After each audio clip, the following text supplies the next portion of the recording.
जितना सुंदर बजाओ तो तारा करते शब्द में बात हर दिल हो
सुनील भैया प्रधान जी गुड्डू भैया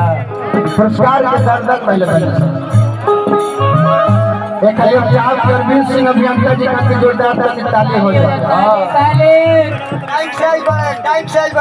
वो खाते ताली ना हो लमर लोग आदमी हो के उतना दूर से चले ले कम मत ना तो इकल के लमर गांजा बेचता रह सका मौसम वाला हमें चली गई रवि भैया इनका लगा लमर गांजा बेचता आई उतना दूर से चला तो का कम न कर बाबा लमर